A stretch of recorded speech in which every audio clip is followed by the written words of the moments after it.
पुण्यातील छत्रपती राजाराम मंडळाने यंदा गोल्डन टेम्पलचा देखावा साकारलाय। सुवर्ण मंदिराचा देखावा पाहण्यासाठी गणेश भक्तांनी मोठी गर्दी केली आहे। यावेळी मंडळाला गोवर्धनची भेटवस्तू देखील दिली आहे। आमचे प्रतिनिधी प्रदीप कापसे यांनी छत्रपती राजाराम मंडळानं यावर्षी अप्रतिम असा देखावा सादर केला आणि गोल्डन टेम्पल अमृतसर मधला त्याचा देखावा जो आहे तो आपल्याला पाहायला मिळतोय। गणेश भक्तांची दिवसेंदिवस गर्दी जी आहे ती खरं तर गोल्डन टेम्पल पाहण्यासाठी होते आणि याच खरं तर मंदिरामध्ये गणपती बाप्पा विराजमान झालेले आहेत। यावर्षीचा खरं तर देखावा साकारणारे मंडळाचे संकल्पक अध्यक्ष युवराज निंबाळकर आपल्या बरोबर आहेत। काय नक्की यावर्षीचा कसा अनुभव होत आहे? एकदम छान अनुभव येतोय।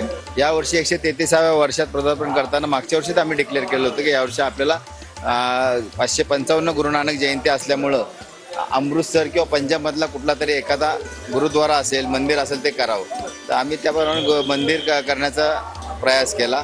दुर्गाना मंदिर अमृतसर असं हा देखाव्याचं नाव आहे आणि तुम्ही पाहिलं असं येताना भव्य असे गेट आहे, जसं गुरुद्वाराला असं तसं गेट आहे। त्याच्यानंतर जमिनीपासून 14 फुटावर ही सरोवर केलं पाण्याचं, त्याच्यामध्ये ते टेम्पल आहे दुर्गाना मंदिर, त्याच्यात देवीची आणि विष्णूची मूर्ती आहे, गणपती बाप्पा विराजमान झाले। तिथं असणारं सर्व कोरीव काम गोल्डन मधलं ते तसं या ठिकाणी आपण हे केलेलं आहे। ही संस्कृती जी आहे ती जोपासायचा प्रयत्न करताय, तर ही खरं तर संस्कृती जोपासल्याबद्दल आम्ही गोवर्धन घीच्या वतीनं तुम्हाला ही अशी एक आनंदाची भेट देतोय।